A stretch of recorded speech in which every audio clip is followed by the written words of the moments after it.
दिल्ली का शानदार स्ट्रीट जहां मीरा और देव खड़े हैं। एक टैक्सी रुकती है और दोनों उसमें बैठ जाते हैं। मैं कह चुकी हूँ, तुम मुझसे बात मत करो। यार प्लीज समझो, क्यों नाराज हो रही हो? अब तो हम दोनों की शादी भी तय है। ये लो अपनी रिंग, नहीं करनी मुझे तुमसे शादी।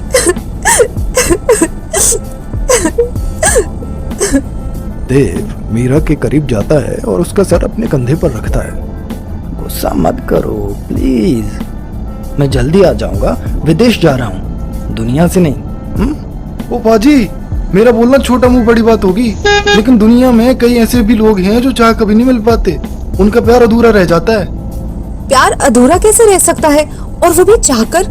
ये बात समझ नहीं आई अंकल।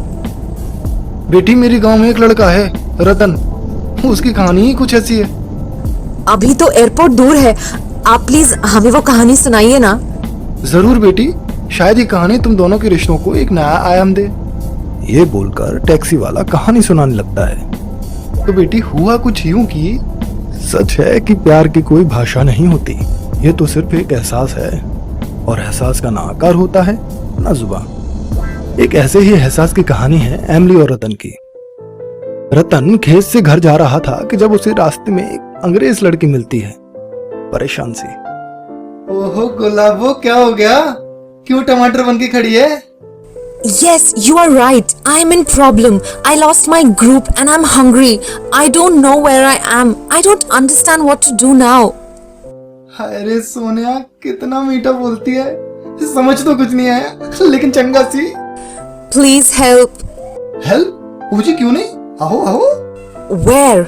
अरे मैडम जी, शाम हो रही है, आज मेरे घर रुक लो, कल पहुंचा देंगे जहाँ जाना है। I don't understand what you want to say. अब यही बचा था, अंग्रेजी में भी हाथ टाइट है, पर चलो कोशिश करते हैं। Ma'am, come home, food, help me. Emily को समझ आता है कि वो उसकी मदद करने को कह रहा है, लेकिन वो उसके साथ जाती भी तो कैसे?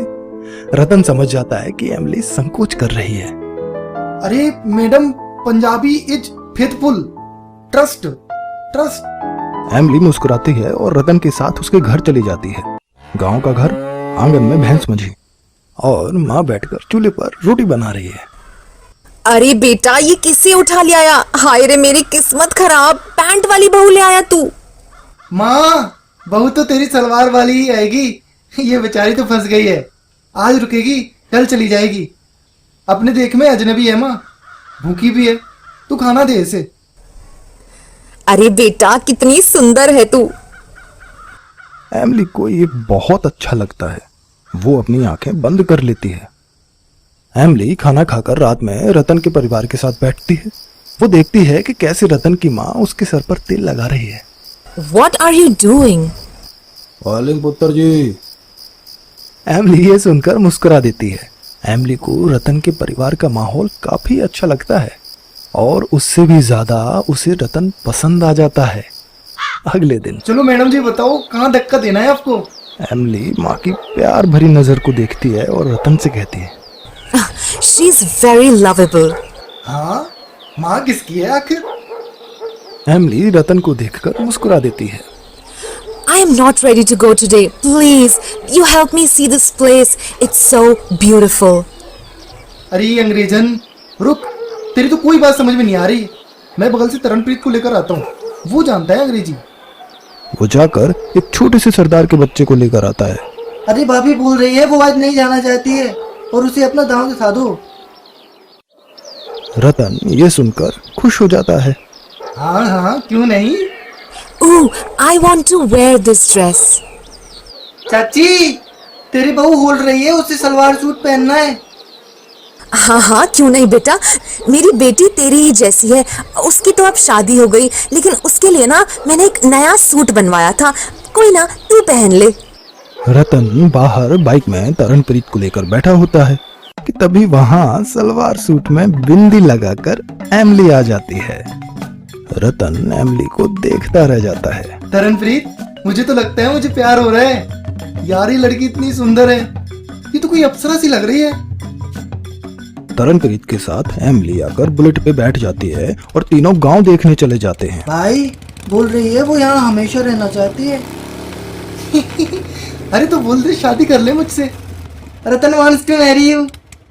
एमली ये सुनकर शर्मा जाती है। भाई हंसी तो फंसी। तीनों सारा दिन खूब मजाक करते हैं, खाते खेलते सारा दिन कैसे बीत जाता है पता ही नहीं चलता। अगले दिन एमली सामान लेकर खड़ी होती है। ओ पुत्र ना जा। I love you too mom. Ratan उन लोगों को खड़े होकर देखता रहता है। वो एमली का सामान उठाता है और बाहर जाता है। वो उसे लेकर उसके दोस्तों के पास छोड़ता है। एमली के दोस्त उसे देखकर खुश हो जाते हैं, लेकिन एमली नहीं। अब रतन वहां से जाने को होता है। एमली उसे देखती है और कुछ नहीं बोलती। रतन जाने लगता है कि एमली उसे जोर से आवाज देती है, रतन। रतन रुक जाता है कर उसे गले लगा लेती है और वो उसे कुछ नहीं कहती। दोनों बस एक दूसरे को गले लगाकर खड़े होते हैं कि तभी एमली की दोस्त उसे आवाज देती है। एमली रतन को देखते हुए वहां से चली जाती है। दोनों की नजर एक दूसरे पर होती है और दोनों ही अपने अपने रास्ते चले जाते हैं। टैक्सी अब एयरपोर्ट के सामने है। फिर क्या रतन ने शादी कर ली? अब क्या उनकी बात एमिली से होती है? नहीं बेटा जी, एमली के माँ बाप नहीं माने, लेकिन शादी अब ना एमली करेगी और ना ही रतन। मीरा रोते हुए देव के गले लगती है। लेकिन हम नसीब वाले हैं कि हम साथ रह सकते हैं। मैं जल्दी आऊंगा, फिर धूमधाम से अपनी मीरा को अपना बनाऊंगा।